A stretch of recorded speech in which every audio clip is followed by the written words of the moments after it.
여러분, 회를 아무리 좋아한다고 해도 회 한 점 먹겠다고 잘 다니던 회사를 때려칠 수 있겠습니까?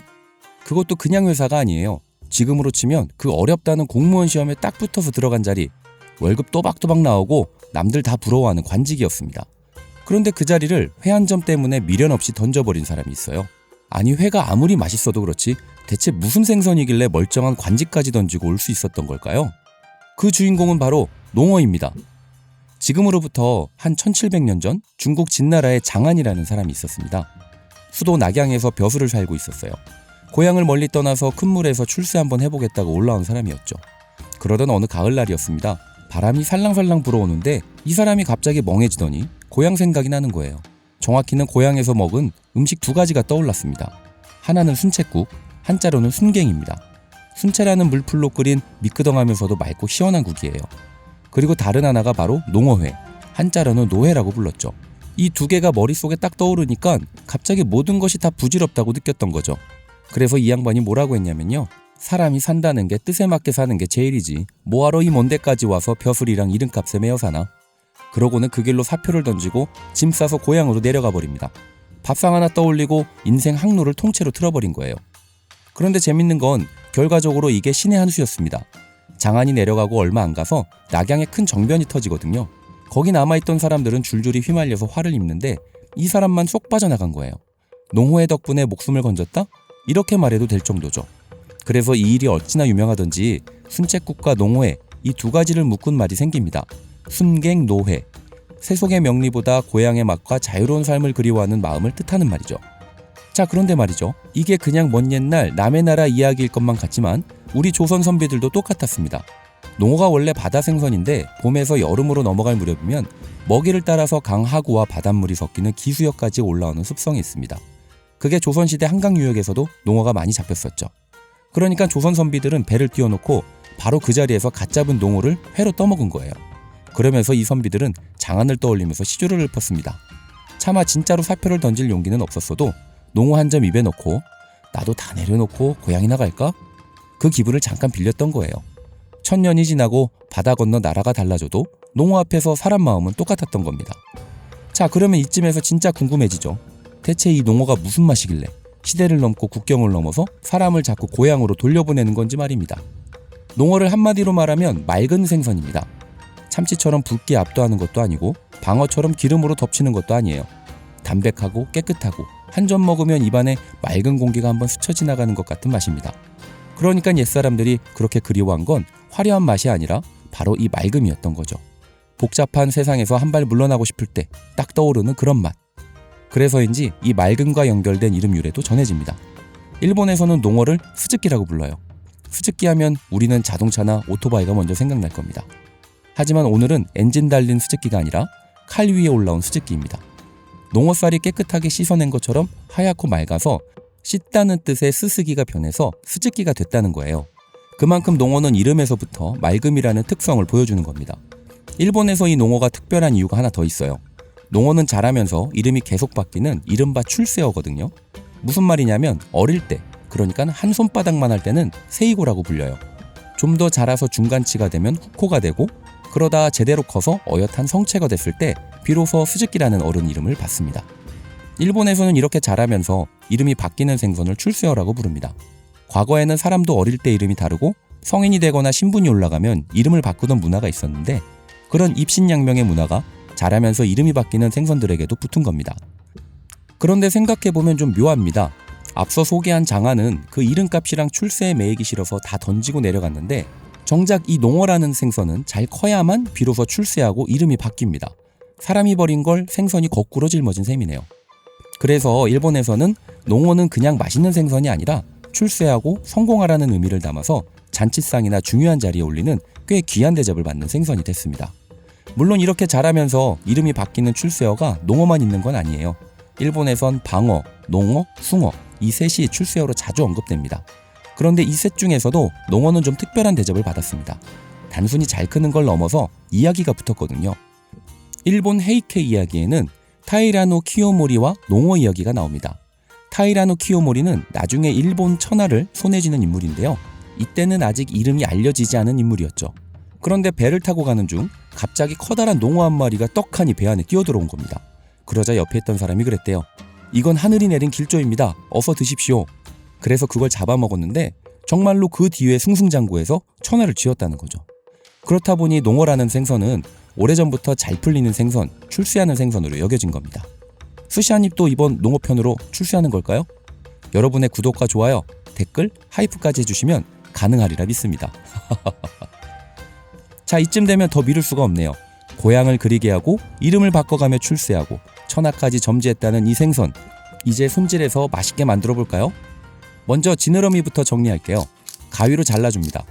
이렇게 걸리적거리게 튀어나온 부분들 다 정리해줍니다. 꼬리 쪽에 박힌 건 잡고 뽑아주면 되고요. 그 다음 비늘칼로 비늘을 벗깁니다. 이제 아가미를 따고 배를 갈라서 내장을 꺼냅니다. 자, 보세요. 지방이 상당하죠? 이게 좀 의외인 게 농어하면 보통 여름 생선으로 알잖아요. 그런데 보시는 것처럼 5월 말인데도 벌써 뱃살에 이렇게 하얗게 기름이 올라왔어요. 농어는 흔히 여름 생선으로 불리지만 실제로는 늦봄부터 살이 차오르기 시작해서 여름을 지나 가을까지 맛이 이어집니다. 그래서 농어는 여름의 문을 여는 흰살 생선이라고 볼 수 있습니다. 머리 떼주고 꼬리도 정리하고요. 배 안쪽 가운데를 보면 척추 라인을 따라 피가 고여있는 부분이 있어요. 이 혈압과 핏덩어리를 깨끗이 제거해줍니다. 칫솔로 구석구석 긁어내요.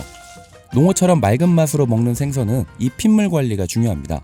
여기서 피를 깔끔하게 못 잡으면 그 맑아야 할 살에서 비린내가 올라오기 때문이죠.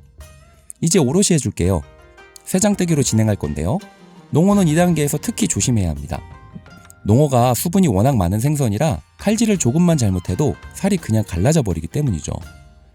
먼저 배 쪽을 갈라주고 그 다음 등을 가르는데 여기서 다들 실수를 합니다. 칼이 잘 들어가는지 보겠다고 살을 자꾸 들춰보거든요. 그러면 안 됩니다. 굳이 확인하고 싶으면 바깥쪽 말고 무조건 안쪽 살을 들여야 합니다.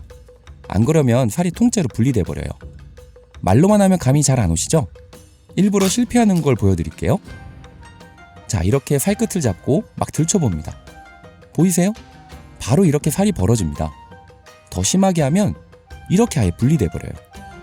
이러면 나중에 내탓들 때 단면이 지저분해지고 아주 곤란해지는 거죠. 그래서 농어는 손으로 살을 확인하려고 들추기보다 칼끝으로 뼈를 타고 가는 감각을 믿어야 합니다. 이제 갈비뼈를 제거할 건데 농어는 갈비뼈가 깁니다. 그런데 길긴 한데 깊지가 않아요. 많이들 여기서 또 속습니다. 가시가 끝까지 있는 줄 알고 쭉 발라내면 멀쩡한 뱃살까지 같이 날아가거든요. 실제로는 뱃살 중간까지만 가시가 있어요. 보시면 농어 갈비뼈가 다른 생선과 다르게 살짝 둥글게 휘어있죠. 그래서 딱 여기까지만 있고 끝납니다. 농어살 모양에 속으면 안 돼요. 특히 농어는 뱃살이 얇은 편이라 여기서 실수하면 그 아까운 뱃살을 그대로 버리는 겁니다. 그러니까 손으로 가시 끝을 만져가면서 중간까지만 살살 제거해주세요. 그리고 농어는 손질하면서 옮길 때도 조심해야 합니다. 워낙 살이 약해서 자칫하면 옮기다가도 부서져요. 가운데 뼈도 둥글게 되어 있으니까 살이 벌어지지 않게 조심조심 다뤄줍니다. 이제 껍질을 벗길 차례예요. 농어처럼 유선형으로 매끈하게 빠진 흰살 생선은 항상 등 쪽 앞부분 껍질과 살이 살짝 분리되어 있는 데가 있어요. 거길 잡고 쭉 벗겨줍니다.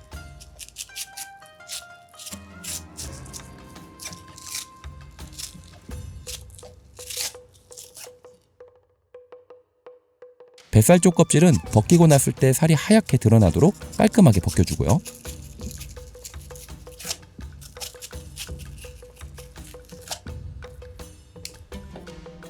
자, 손질된 살을 쟁반에 올리고 소금을 솔솔 뿌립니다.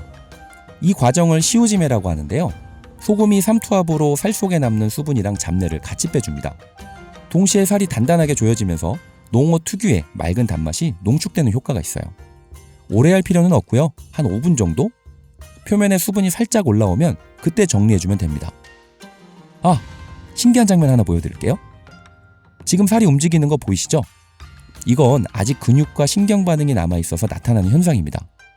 원래 맛있게 숙성하기 위해서는 활어를 잡을 때 신경을 끊는 신케지매를 해주는 경우가 많습니다. 사후에도 신경 반응이 오래 남으면 근육이 계속 에너지를 쓰고 사후 경직도 빨리 올 수 있거든요. 생선의 에너지 성분인 ATP는 시간이 지나면서 감칠맛 성분인 이노신산으로 이어지는데 이걸 얼마나 잘 남기고 천천히 변화시키느냐가 숙성의 핵심입니다. 오늘 농어는 신케지매가 된 상태는 아니라서 길게 숙성하기보다는 짧게 잡고 가겠습니다. 표면 수분 잡아주고 랩으로 감싸서 냉장고에 넣어 숙성합니다. 오늘은 5시간 숙성할 거예요. 원물 상태가 좋고 피 빼기와 신경조임, 온도와 수분 관리가 제대로 되면 더 길게 숙성하기도 합니다. 그런데 오늘처럼 신캐지매가 완벽하지 않은 농어는 길게 끓기보다 짧게 잡는 게 안전합니다. 자, 숙성 끝났으면 이제 사시미로 썰어봅니다. 그 전에 얼음물부터 준비해요. 농어 사시미는 그냥 썰어서 내는 게 아니라 이 얼음물에 한번 씻어냅니다. 일본에서 아라이라고 부르는 방식인데 여름 농어를 가장 맛있게 먹는 전통적인 방법이에요. 썰 때는 좀 두껍게 썰어줍니다. 이유는 좀 이따 얼음물에 담그면 살이 쫙 조여들면서 오그라들거든요. 그걸 미리 감안해서 두툼하게 썰어두는 거예요. 자, 이제 사시미로 썰은 농어를 얼음물에 넣어줍니다. 상태를 봐가면서 담가줍니다. 오늘은 두껍게 썰었기 때문에 조금 더 두고 살이 조여드는 느낌이 오면 바로 건져낼게요. 5분 정도면 될 것 같네요. 그런데 보통 회는 물을 피하라고 하잖아요. 하지만 농어는 거꾸로 이 차가운 물을 만나서 완성됩니다. 차가운 물에 닿으면 살이 순식간에 수축하면서 탱글하게 조여지고 표면에 남아있던 미세한 잡내와 과한 지방감도 정리됩니다. 그러면 농어 속에 숨어있던 맑고 깨끗한 단맛만 딱 남게 되죠. 만져봤을 때 뽀드득뽀드득 이런 느낌이 나면 다 된 거예요. 이제 물기를 잡아줄 건데 이게 꿀팁입니다. 해동지를 3장 깔고 그 위에 살을 올려서 수분을 잡아요. 한번 뒤집어서 떼주고 새 해동지 위에 다시 올려서 돌돌 말아 냉장고에 넣습니다. 한 30분 정도 두면 돼요. 꺼내보면 만져보면 아까 두껍게 썰었는데도 한결 얇아진 게 느껴집니다. 수분이 빠지면서 그만큼 탄탄하게 조여진 거예요. 표면도 보송보송해졌고요. 접시에 가지런히 담고 와사비 살짝 올려서 간장에 가볍게 찍어 먹어보겠습니다. 일단 식감이 다릅니다. 아라이를 했더니 살이 탱탱하게 씹히면서요. 끝에 맑은 단맛이 슬그머니 올라와요. 무거운 맛이 전혀 없어요. 진짜 깨끗하고 깔끔합니다. 더위에 입맛 없을 때 이거 한 점이면 혀가 번쩍 깨어나요. 그런데 이 농어회를 스미소라는 소스에 찍어 먹으면 이게 또 진짜 별미입니다. 그런데 이 스미소를 만들려면 먼저 베이스가 되는 타마미소부터 만들어야 합니다. 재료는 사이큐 미소 200g, 사케 72ml, 미림 36ml, 설탕 20g, 그리고 달걀 노른자 1개입니다. 이 소스의 핵심은 사이큐 미소예요. 교토식 흰 된장인데 일반 된장보다 염도가 낮고 단맛이 훨씬 강하죠. 그래서 된장인데 부드러운 단맛이 납니다. 재료를 다 넣고 중불에 천천히 저어주는데 온도가 중요해요. 65도에서 70도 사이.